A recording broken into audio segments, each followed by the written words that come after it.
Okay, so when's the last time you saw a live gig? Anytime I see a band play live, I'm often amazed to see the drummer plays, to see all the different feels he can add at the end of each loop, and all the little things to make the loop never repeat itself. And I think that is for two main reasons. First is drums is an instrument I would love to know how to play well, and I suck at it. And second is because when I produce music, I tend to never change the drum patterns once it's laid out and mixed. So I produce over a repetitive drum loop and never take the time to really add in those fills and break throughout the song. But now there is a tool that can generate infinite variation of a rhythm and that even has a temporary variation button to make that part of the process easy and fun. So today I would like to take a look to Playbeat 3 by Audiomodern, which is a drum machine that is powered by AI to generate patterns. I'd like to explore everything that is in there, every button and knob, so it will be more of a deep dive. Full disclosure, this is a sponsored video. Audiomodern, who made Playbeat, is paying me to make this video, but they don't have anything to say about what I have to say. I actually have a couple of critiques to make about this plugin that I will say during the review, but I genuinely think this is a good plugin. So without further ado, let's jump in front of the computer and see how it all works.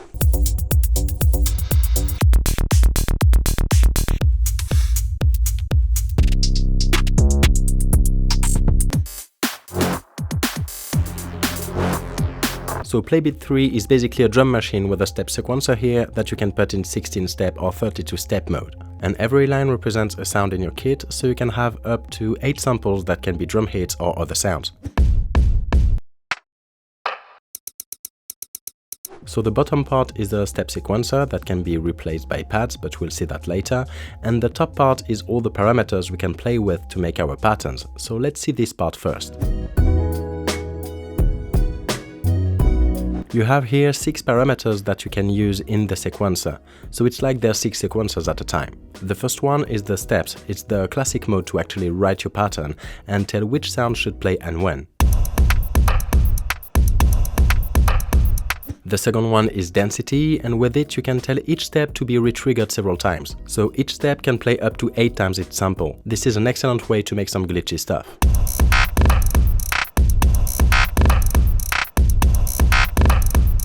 This is probably one of my favorite features in there, but I kind of wished I could tune the note it makes with the number of repetitions. Because right now with 8 repetitions, it kind of overrides the pitch, so you can change the pitch of the sample, but it won't change the note.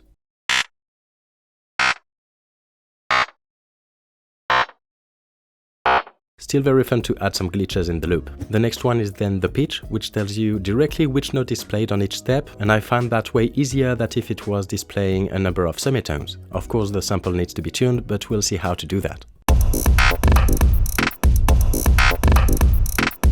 The fourth one is the flam. It allows the sample of each step to be played twice, just like if you hit the pad with both sticks on the drum set, and the value on the steps determines the distance in milliseconds between the 2 hits. Next up is the volume, so it's like the velocity for each step. And the last one is the panoramic, so each step can play more on the left or more on the right.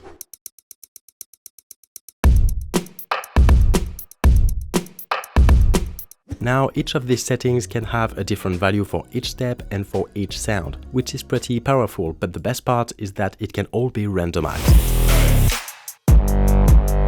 Each of the settings can be randomized individually using the 3 red dots next to each of them. So if we randomize the steps, it will create a new pattern, but the pitch, velocity and other parameters of the sequencer won't change. So you can randomize any of them, and you can also choose which track it will randomize. If you select all here, it will randomize the parameter of the whole pattern, but you can also select individual tracks to reroll a particular channel if you don't like it. For example, we can randomize the density only for the hats to add some glitchiness. Or we can randomize the pitch for a melodic element. And if you want to randomize several tracks but not all of them, you can go the other way around and log the channels you don't want to change. Say we want to randomize the panoramic, but we want to keep the kick and the snare in the middle. We can log the kick and the snare and then reroll the panoramic for the other tracks. This is a lot of options already to generate patterns and get quick inspiration, but Playbeat 3 gives you even more control over this randomization to make sure you can get to something you like more easily. For each of the 6 parameters, you have settings at the bottom of the top part here. You have this min-max setting. For example, here for steps, that means that for the selected track, you want, for instance, 2 to 4 hits. So when you hit randomize, you will only have 2 to 4 hits of that sound in the loop. Or you can set it to fixed if you want the same number every time. For the density, you have an extra value with footsteps. This sets the number of notes that will have density added. The amount will be set by the minimum and maximum values. Or you can choose to randomize your parameter only for a portion of the pattern. Say you like a few steps and you'd like to keep them. You can lock those steps with this lock button, so only the other steps will be randomized.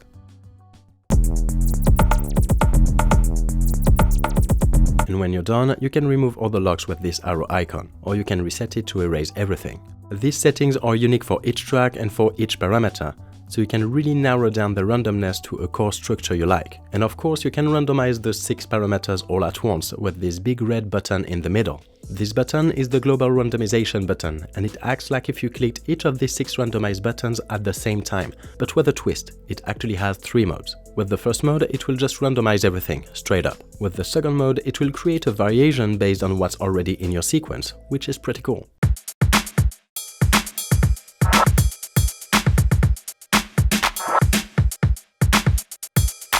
And the third mode is the smart mode. It works with this little logo there. You'll find this logo next to every preset in the preset list, and you can activate it on the presets you like. This also includes your own presets that you made, but we'll talk about that again. Here I've selected mostly dark techno presets from the Refract packs. You can then click on the randomize button and it will base the pattern it generates on the patterns you selected, so you get something similar.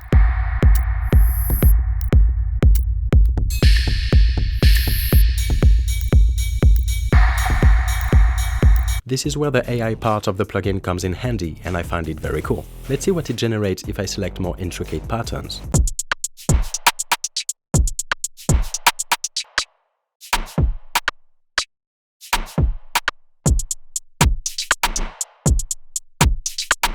Now that we've seen the preset window, let's talk a bit about loading presets and samples. To access the presets, you click up there on the preset name, then all the packs are on the left, and most of them are free, so check out Audiomodern's website to see if you can extend your collection. And in each pack you have several presets. Each preset is a collection of sounds to make a drum kit with the pattern already written, so the preset is the whole package.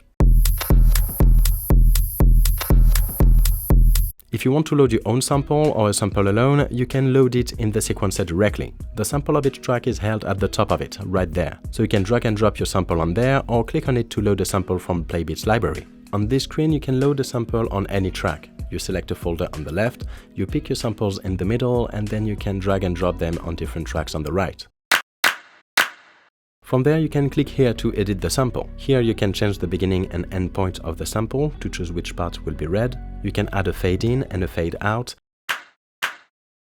and also tune it here. This will be useful to have accurate notes displaying in the pitch parameter. Once you're back in the sequencer itself, you can also randomize the sample that is used. It would pick a sample from the same folder than you first pick, so if it comes from a pack that is well organized, it should get a similar sample every time.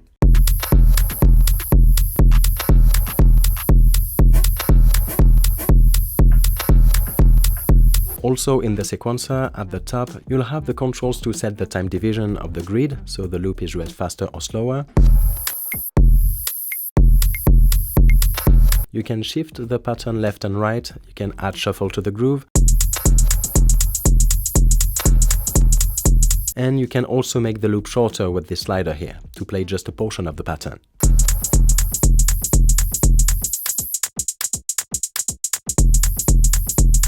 The thing that is very cool about this is that you can set different values for each of these controls individually for each track. So you can make polyrhythmic grooves by setting different length and speeds for each channel. In the sequencer section, you can also solo or mute each channel, erase a line with the eraser here, or copy a line to another one with this last icon. Just drag and drop it. Once you're happy with your pattern, you can save it to recall it later. You can either save it as a preset with the save button here, or you can click an empty slot at the bottom of the page. Now you can change everything. Anytime you click again on the slot, it will load back the patterns. So let's do a couple of variations and save them to the slot 2 and 3.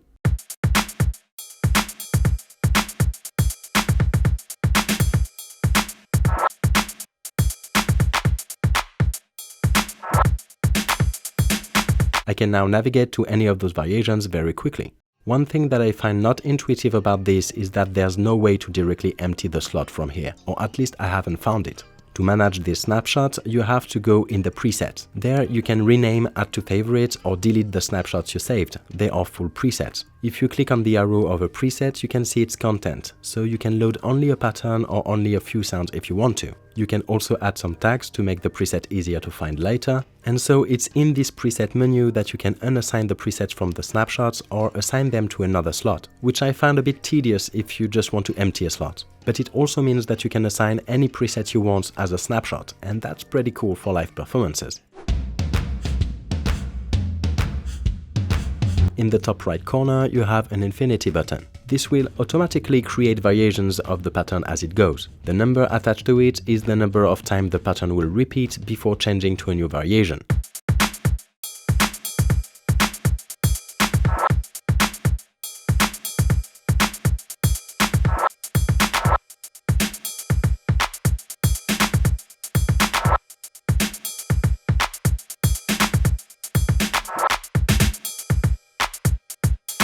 With it goes the disintegration mode button. When the infinity mode is active, it will remove notes from the pattern with each loop, until the number of loop sets here is reached, and this is a great tool for live performances.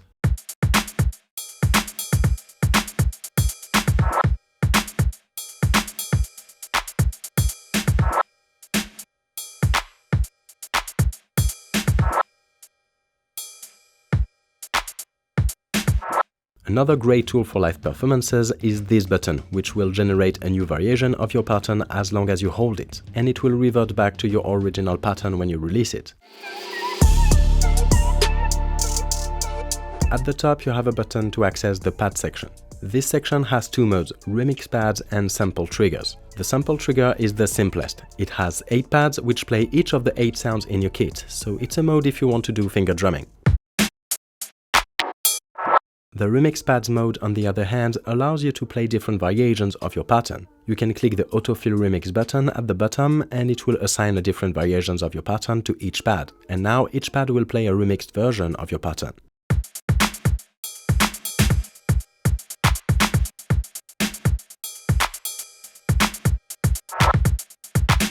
Now if you don't like them, you can erase them with this button and start over. And these, for example, would be perfect buttons to assign to a MIDI controller.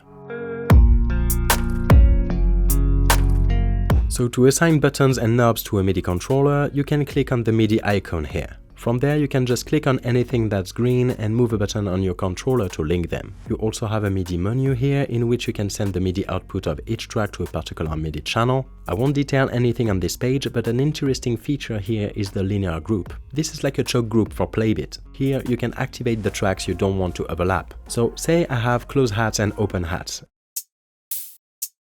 If I turn them both on here, Playbeat will make sure they are not triggered at the same time during the randomization. Now at the top of the screen there's some settings we haven't talked about yet. First there's the mixer, where you can set different levels for each channel. You can change the tempo here, sync it to your DAW or not. Here you have a button to erase the whole pattern. You have an undo and a redo button in case you want to go back. And you have an export menu here if you want to export the loop as audio or as MIDI. You have the individual channels and the whole drum set available. Just drag and drop what you need in your DAW directly. Okay, so this is all good and all, and we can generate a million things, that's cool, but if you were to use it in a real-life project, you might encounter a couple of difficulties that I would like to tackle here. First, all this randomness is amazing to get ideas, but when your song is finished, you don't want a drum fill to be generated randomly with each play. You want the fill to be the same every time, right? So for that, you can drag and drop the audio samples to another track, or you can record Playbeat as audio on another track as it plays. To do that, you'll create a new track, take the audio from Playbeat, and make sure Playbeat track is in send only, so you don't hear it twice.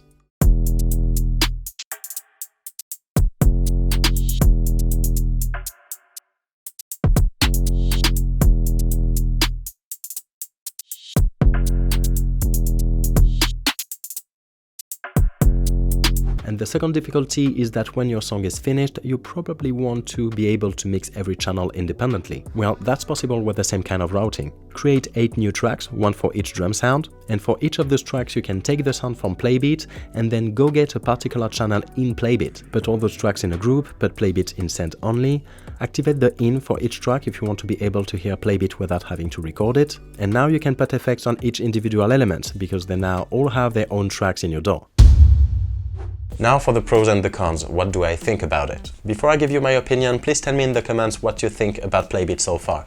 I'll be happy to see your perspective. Globally, I like it a lot. With every new drum machines, I'm sometimes a bit perplexed because to get me away from my DAW's drum rack, it really has to bring something heavy to the table. And with this, I think Playbeat delivers. With all these randomization tools, it's clearly designed to be a creative groove machine, and it can do a lot in terms of proposing new ideas. And for me, all those settings to control this randomness, it's really what hits the ball out of the park, because with it you can make sure it will hit right almost every time. And for the cons, it's pretty minor things, but I would have loved to be able to tune the notes made by the density parameter, because when you repeat a sample fast enough, it creates a tone, and I would have loved to be able to tune that. Also, I would have loved to be able to right-click on the snapshot slots to make them empty, or to reorganize them by dragging and dropping, just to have the best quality of life in this area. I wonder if configuring all this randomness will be very time-consuming, because I want this kind of tool to make me save some time and not spend the same time configuring other stuff. But for that, time will tell, and during that time I will enjoy Playbeat for sure.